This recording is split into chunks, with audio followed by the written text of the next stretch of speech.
Now in this video we will study about the revolution during the 1815. Following is 1815 fear of repression, यानी वो एक समय था जिसमें काफ़ी लोग जो है डरे हुए थे, क्योंकि लिबरलिज्म नेशनलिज्म जो है आपका काफ़ी बढ़ रहा था। उससे मोनार्की सिस्टम काफ़ी डरा हुआ था। इस समय जो है रिवॉल्यूशनरीज जो थे वो जो मोनार्की सिस्टम में जो पुरानी सिस्टम चली आ रही थी उस चीज़ों को वो चेंजेस करना चाह रहे थे, फ्रॉम लिबर्टी एंड फ्रीडम। इसमें आपको यूसेबिन मैगज़ीन जो था, जिसका जन्म 1807 में आपका गयाना में हुआ था। He become a member of secret society of the Carbonari. इसको जो है आपका 1831 में sent into exile in 1831 for attempting a revolution in Liguria. Revolution, एक क्रांति उसने की थी लेंगरी में, जिसकी वजह से उसको जो है आपकी सज़ा के तौर पे जो है उसको भेज दिया गया था, उसको जेल में डाल दिया गया था। Magazine believe that God had intended nation to be natural unit of mankind. Secret society way setup in Germany. Germany में एक secret Germany, France, Switzerland, Poland में एक सीक्रेट सोसाइटी बनाई गई थी। Mentridge describe him as the most dangerous enemy of our social order. Mentridge को जो है एक उसने जो है अपने आप को जो है the most dangerous enemy of our social order का जो है उसने अपने आप को घोषित किया था। इसके बाद आपका आता है द एज ऑफ रिवॉल्यूशन 1830-48, यानी ये 1830 से लेकर 48 का समय जो है एक क्रांति का समय था। इसमें जो है as a conservative region try to consolidate their power. जो हर कोई जो है आपका कंजर्वेटिव, लिबरलिज्म, नेशनलिज्म के जो मानने वाले थे वो अपनी अपनी जो है पावर स्थापित करना चाह रहे थे। Came to be increasingly associated with revolution in many region. बहुत सारे यूरोप के एरिया में जो है वो लोग अपना अपनी जो सोच है स्थापित करना चाहते थे, जिसमें आपका इटालियन, आपका जर्मनी स्टेट थे, और साथ ही साथ province of the Ireland, that is Ottoman empire, Poland. ये कहा जाता है कि जब when the France sneeze the whole Europe catch cold, मतलब जब फ्रांस छींकता था तो पूरे जो है आपके यूरोप को सर्दी हो जाती थी, क्योंकि जो भी चेंजेस फ्रांस में होता था उसका असर पूरे यूरोप में देखने को मिलता था। An event that mobilized nationalist feeling among the educated elite across Europe was the Greek War of Independence। ये एक बहुत बड़ा मोबिलाइजेशन नेशनलिस्ट जो है फीलिंग जो आपके पढ़े लिखे लोगों के बीच में जब यूरोप में था, तो ये कहाँ देखने को मिला था? ग्रीक वॉर, जब ग्रीक ने अपनी आज़ादी के लिए जब लड़ाई की, आज़ादी की जो लड़ाई की, तो उसमें जो है आपका ये असर देखने को मिला कि किस तरह से जो है लोग इतने अवेयर हो गए थे कि अपनी आज़ादी के वो लोग फ्रेंच रेवोल्यूशन से बहुत ज़्यादा प्रभावित हो गए थे। Greece had been a part of Ottoman empire. Greece जो था ऑटोमन एम्पायर का एक हिस्सा था 15वीं सेंचुरी तक। इसके बाद जो है वो आज़ाद हो गया था, उसने अपनी आज़ादी की लड़ाई लड़ी और जीत गया। Greeks living in exile and also from many west European who had sympathies for Asian Greek culture. Greek से जो है काफ़ी जितने भी यूरोपियंस थे उनको जो है ग्रीक से काफ़ी ज़्यादा सिंपथी भी थी उनकी अपनी कल्चर से। तो इस तरह से हम देख सकते हैं किस तरह से जो है आपका वो एक समय था जब लोग जो है अपनी जो बहुत सारे ऐसे राज्य, बहुत सारे ऐसे टेरिटरी जो आपके किसी के अंडर में थे, उन्होंने अपने आप को आज़ाद किया था। इसके बाद आपका आता है romantic imagination and national feeling. The development of nationalism did not come about only through wars and territorial expansion. एक नेशनलिज्म, एक राष्ट्रवाद का डेवलपमेंट या उसकी बढ़ोतरी जो है सिर्फ एक लड़ाई से या अपने टेरिटरी को बढ़ाने से नहीं आता।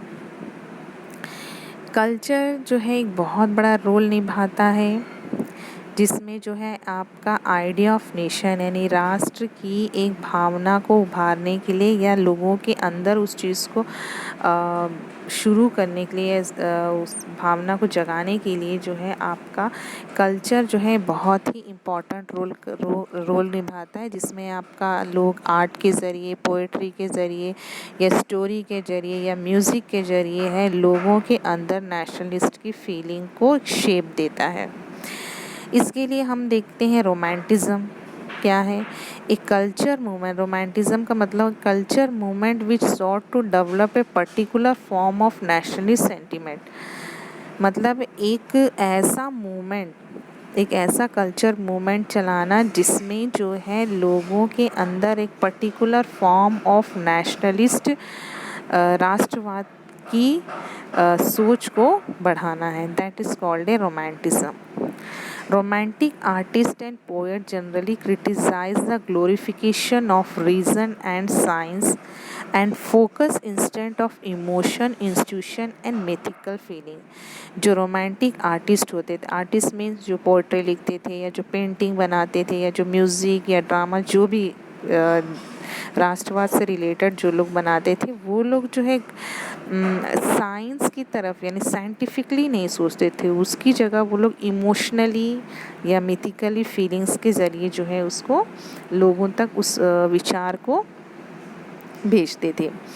इसके लिए जो है अदर रोमांटिक्स वेयर और किस तरह से जो है लोगों में जो है आपका अपने देश के प्रति जो है नेशनलिज़म को जगाया जाए, राष्ट्रवाद को जगाया जाए, तो वो फोक सॉन्ग के ज़रिए या फोक पोएट्री या फोक डांस के ज़रिए जो एक ट्रू स्पिरिट ऑफ नेशन है, मतलब वो वहाँ की एक जड़ है, वो एक सही सच्ची चीज़ है।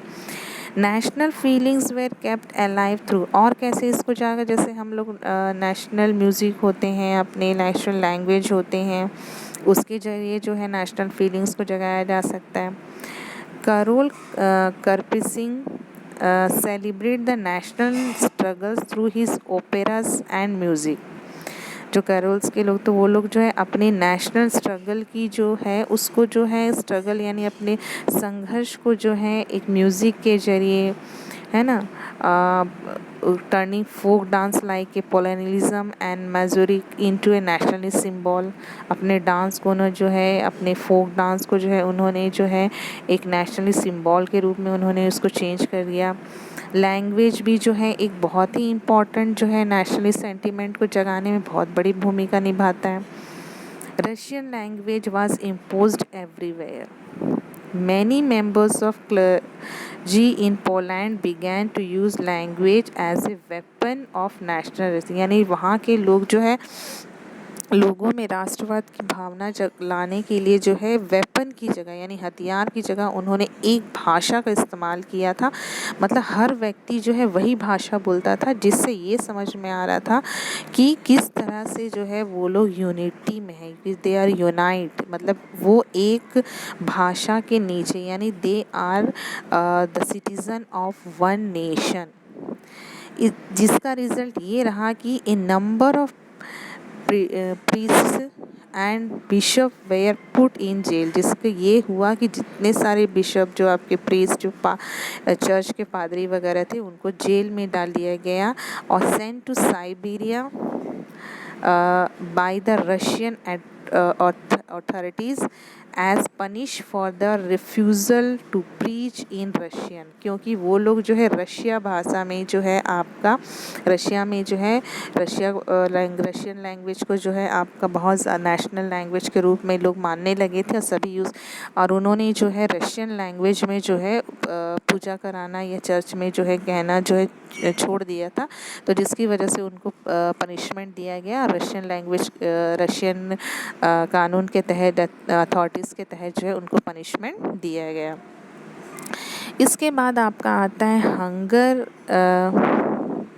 Hunger hardship and popular revolt. Hunger hardship और वहाँ के एक जो पॉपुलर रिवॉल्ट हुए थे। 1830 were year of great economic hardship in Europe. 1830 में जो है एक बहुत ज़्यादा इकोनॉमिक जो है आपका चेंजेस आया था यूरोप में, जिसमें first half of 19th century enormous increase उस, क्योंकि जो इन 19th सेंचुरी की शुरुआत में जो है बहुत ज़्यादा जो है आपका पॉपुलेशन बढ़ गया था, जिसकी वजह से बहुत सारी कंट्रीज़ जो है आपका के लोग जो है बेरोज़गार हो गए थे, काम की कमी हो गई थी। पॉपुलेशन जो आपका गांव से जो है आपकी शहर की तरफ जो है बढ़ने लगा था, जिसकी वजह से जो स्लम एरिया बहुत ज़्यादा जो है आपका बढ़ गया था। खाने की कमी हो गई थी, बेरोज़गारी बढ़ गई थी। Unemployment bought the population of Paris out of the road, यानी लोग जो है रोड में आ गए थे, इतनी पॉपुलेशन बढ़ गई थी, बेरोज़गारी इतनी बढ़ गई थी। National Assembly proclaimed a republic guaranteed suffrage to all adult males about 21 and guaranteed the right to work, यानी जो है आपके जितने भी 21 साल की उम्र के अबाउट जो लोग थे उनको जो है रोज़गार देने का उन्होंने गारंटी दिया गया। शुरुआत के 1945 में viewers in सेलेसिया had lead A revolt. वो जो है कॉन्ट्रैक्टर जो थे, जो उनके ठेकेदार जो उनके चीज़ों को जो सप्लाई करते थे, रॉ मटेरियल सप्लाई करते थे, उनके अगेंस्ट उन्होंने रिवॉल्ट छेड़ दिया गया and gave them order to finish textile. June eight 2 PM में लार्ज क्राउड यानी बहुत बड़ी भीड़ जो है वीवर्स की एमर्ज फ्रॉम देयर होम, वो अपने घर से बाहर निकले and march in Paris up to mansion of the contractor demanding higher wages. वो लोग वहाँ पेरिस तक जो है पैदल चल के गए, जहाँ उन्होंने जो है अपनी ज़्यादा अपने वेजेस की उन्होंने मांग की। And he return 24 hours later having requisition the army. फिर उनको जो है पूरे 24 घंटे के बाद जो है आर्मी की फोर्स से जो उनको वापस भेजा गया। In the exchange that follow 11 weavers were shot. इसके बदले में जो है जो मुठभेड़ वगैरह हुई थी उसमें जो है करीब 11 वीवर्स को जो है मार दिया गया था। तो इस तरह हम देख सकते हैं कि किस तरह से जो है हंगर हार्डशिप यानी भूखमरी बेरोज़गारी जो थी, किस तरह से जो है आपका फ्रांस में जो है एक क्रांति या रिवोल्यूशनरी रिवॉल्ट जो है स्ट्रगल के रूप में वो बड़ा, और कितना क्या क्या चीज़ें हुई जिससे जो है उस समय इकोनॉमिक ग्रोथ हो काफ़ी कम हो गया था, आपका पॉपुलेशन काफ़ी बढ़ गया था। नेक्स्ट वीडियो में हम देखेंगे the revolution of liberals in 1848।